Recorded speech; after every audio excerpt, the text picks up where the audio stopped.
Sürekli eleştiriliyorsunuz. Şurada yanlış yaptım, burada yanlış yaptım, bunu yanlış yaptın. Ve yapıyorsunuz. Kabul ediyorum. Ben de yapıyorum. Ama yanlış olan siz değilsiniz. Yanlış olan sen değilsin. Hocam ne yapıyorsunuz? Kafa mı güzel? Değil. Şu yüzden. Aslında size öğretilen ilk şey yanlış. Siz öğrendiğinizi alıp bir şeyler yapmaya çalışıyorsunuz. Basit bir örnek vereyim. Size işte mozaik kek yapmanızı birisi istese ve sonuçta ortaya çıkan şey, yani muhtemelen ortaya kısır çıkmayacak neticede de, yani yine keke benzeyen bir şey çıkaracaksınız. Ve tadı kötüyse size kek yapmayı öğretmemiştir sistem. Anneniz, babanız, okul, artık her neyse. Yanlış olan sen değilsin. Ama güzel haber. Yanlış olan sen değilsin. Seni doğru yapacak insan sensin. Gelin bu videoda toplum bazen sizi nasıl yanlış yargılıyor ya da aileniz, onu görelim ve nasıl düzelirsiniz.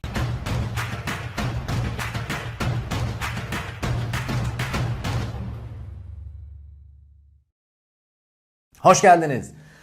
Ben 40 yaşındayım. 41 olacağım.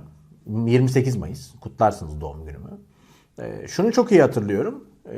15 işte 13 yaşlarından sonra bir sorumluluk almaya başladım üstüme. Ve bolca yanlışlarım oldu. Bolca oldu. Yani yanlış işe girdim, yanlış işte hobiye zaman harcadım, yanlış arkadaşlarla yola çıktım, yanlış ortaklarım da oldu. Çok yanlış insanlarla ortak da oldum. Para kaybettim ama daha önemlisi zaman kaybettim. En önemlisi zamandır. Umutlarımı kaybettim, insanlara inancımı bazen yitirdim. Ve her zaman şunu düşündüm, ben nerede yanlış yaptım?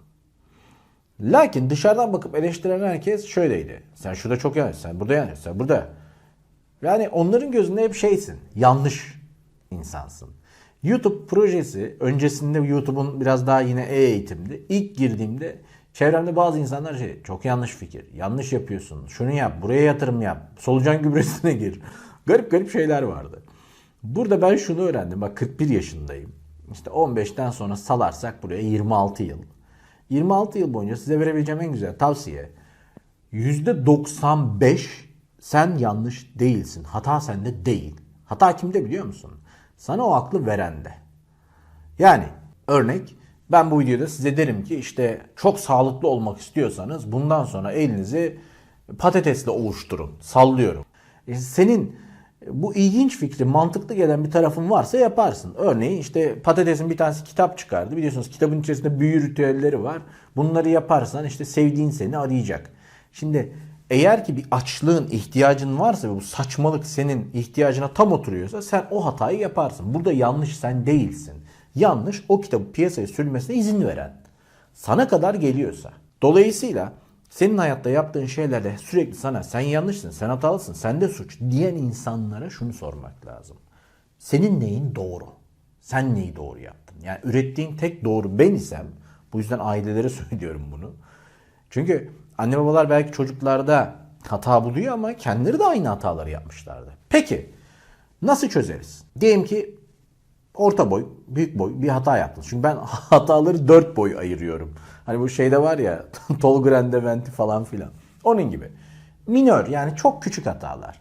Küçük hatalar nedir? İşte bir sınavın kötü gider ya. Vize kötü gider. Ne? Dersten kalırsın. Bunları ne olur büyütmeyin. Olabilir. Her insan. Benim öğrencilik hayatım çok kötüydü. Eğitim sisteminin sorunuydu. Yani bugün bakıyorum işte çeşitli sebeplerle eğitim sistemini eve değiştirdik. Evden eğitim yapacağız. Aksamayacak. Niye? Çünkü eğitim sistemi normalde okulda da aksamıyordu. Çok başarılı bir eğitim sistemimiz olmadığı için hiçbir sorun çıkmayacaktır. Dolayısıyla küçük şeyler bunlardır. Burada bir ders kötü gittiyse, ben belki abartıyorum. Ben de bir üniversitede öğretmenlik yapmış birisi olarak söyleyeceğim bunu. Bazen ki bunun %70'i öğretmendedir hata. Yani sen öğrenememişsindir. Hemen kendine suç arama. Bir büyük boy, orta boy hatalar. Orta boy hatalar biraz daha sonucuna senin katlanacağın ama sonradan vazgeçebileceğin şeyler. Yani ne olur bu fikrin hata olduğunu düşünmeyin. Orta boy hata. Dövme yaptırmak. Yani böyle yüzünün yarısına dövme yaptırmışsın. Buraya dövme yaptırmışsın. Dövmenin kendisi hatadır demiyorum. Yanlış anlamayın ama yazmışsın buraya kocaman Pelin. Pelin ayrıldı gitti. İşte bu bir hata. Şimdi bunun bedeli biraz geç ödeniyor. Anlatabiliyor muyum? İşte burada yanlış sensin. Ama eğer ki Sen onu ilk yaptırmayı düşündüğünde danışacak birin yoksa yine yanlış. Hata sende değil. Hata şu, danışacak biri var ve danışmıyorsan yanlış sensin. Gelelim büyük hataya. Büyük hata şudur. Eğer ki bir insan sana güveniyorsa ve sana sırtını dayadıysa ve sen o sırtından vuruyorsan, seninle ortaklık yapıyorsa, ihanet ediyorsan, sana güvenip bir işe yola çıkıyorsa ve sen onu daha karlı bir iş için topuklayıp aldatıyorsan, işte bu büyük hatadır. Çünkü en büyük aptallık daha fazla harcanacak insan olduğunu düşünmek. Diyorsun ya 7 milyar nüfus var, boş ver, bir tanesini harcasam başka birini bulurum. Her sattığın, her harcadığın insan geliyor. İşte burada yanlış sana bu terbiyeyi veren kişi. Sonuncusu büyük hata. Asla affedilemez hata. O da şu, ömrünüzü saçma sapan bir şey harcamak. Çünkü bedelini zamanla ödüyorsanız, şimdiye kadarkilerin hiçbiri böyle değil. Bedelini zamanla ödüyorsanız büyük aptallıktır. Yanlış yaptığınız şey. Buraya kadar anlattığım şeylerin içerisinde hepsinde ortak bir şey var. Sen yanlış değilsin. Seni eğiten yanlış. Peki sen nerede yanlışsın? Asıl buraya gelelim. Sen eğer hayatın sana getirdiği bilgilerle yetiniyorsan, çok özür dilerim, hakaret amaçlı söylemiyorum ama aptalsın ve yanlışsın. Çok basit anlatayım örneği. Kolaylaştırmak için. Issız bir adaya düştün. Tamam mı? Kumsaldasın. Arkanda da biraz geride orman var. Plajda oturuyorsun. Bembeyaz kumlar. Böyle harika. Muhteşem. Her şey taş gibi. Buradan Salda Gölü'nün koruyucularına selam olsun. Mesaj da verelim. Ve sen bekliyorsun ki denizden, gemiden işte kopan tahta parçaları gelsin. Yavaş yavaş onlar geldikçe ben bunları toplar, ısınırım, sal yaparım, hayata geçerim. Belki arada başka bir erzak gelir. Gemideki yiyecek kutuları falan. Kusura böyle beklersen bu iş olmaz. Yani hayatın sana getireceklerini beklersen olmaz. Cehaletten kurtulmak için bir zahmet popoyu kaldıracaksın. O arkandaki ormana gideceksin. Ve o cehaletten kurtulmak için salını, gemini kendin yapacaksın, kayığını. Ne demek istiyorum? Hayatta yapabileceğin en büyük hata sana verilenlerle yetinmek. Hayat sana ne verdi? Diyelim ki işte X ilde X üniversite, lise üniversite eğitim. Sonrasında X lira maaş. Şu işe gir, burada öl. Bununla yetiniyorsan yanlış sensin. İşte şimdi yanlış sensin. Buraya kadar sana bu hayatı sağlayanlar yanlış değil. Ama buradan sonra bununla yetinen sensin. Sen eğer ki daha üniversite 1'de, genelde beyne kan gitmesi erkekler için biraz daha geç ama bu yaşlarda olur. 18, 19, 20. Ben ne oluyorum? Ben tek miyim? Dur bakayım ben kendime ne yapabilirim?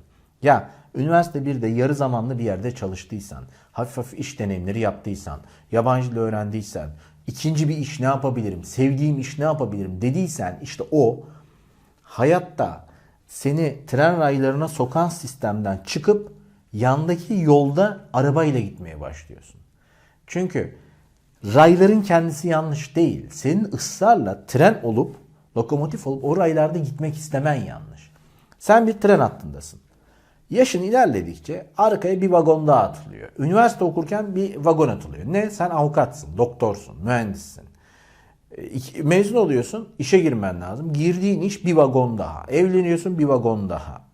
Eşin. Çocuk yapıyorsun, bir vagon daha. Bir süre sonra sen 60 yaşına geliyorsun. Sadece bir rayda gidiyorsun. Toplumun %90'ının gittiği gibi bir rayda gidiyorsun. Ve arkanda bir sürü vagon var. Yükün de ağır. İşte sen kaç yaşında olursan ol. Eğer raylardan çıkıp hayatın senin için çizdiği, o mezun ol, tamam şu işe gir, memur gibi çalış, tamam harika. Memur gibi çalışmanın kötü bir tarafı yoktur. Yanda bir şey yapıyorsan sorun vardır. Yapmıyorsan sorun vardır. Şununla evlen, bununla öl, işte bu ray. Senin yanlış olmadığını ispatlaman için kendine ikinci bir sen yaratman lazım. Niye? Bu kanalın 3 yıldır felsefesi Sen 2.0. Sen 2.0 senin ikinci versiyonun. İkinci versiyonun birinciyi öldürmeli. Öldüremiyorsa bile sana paralel yaşamalı. Paralel evrenini oluşturmalısın. Düşünsene hayata bir kere geliyorsun. Toplam 60 yılın var. Bunu 120 yıl olarak yaşasana. Aptal mısın? Neden 2 kat yaşamıyorsun?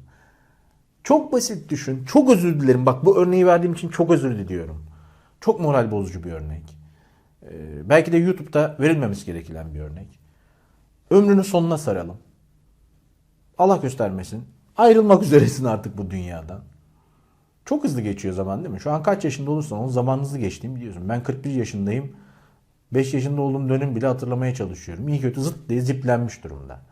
Ölmek üzeresin, gidiyorsun.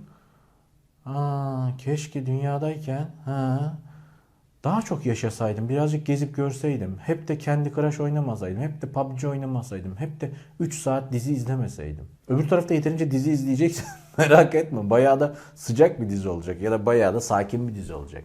Ne olur dummy time denilen aptal boş zamanlar geçirmeyin. İşte yanlış sensin.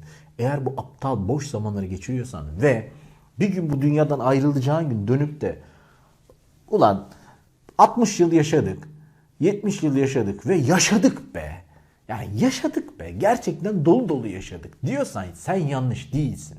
Ama 60-70 yıla dönüp yan tarafta hasta yatağında yatan adamla aynı sıkıcılıkta bir hayat yaşadıysan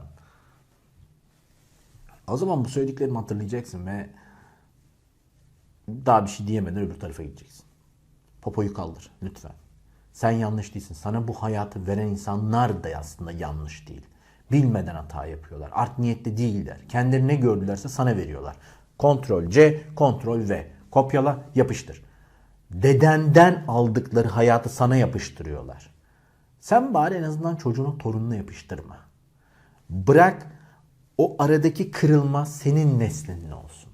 Umarım kendin için bir şeyleri değiştirirsin.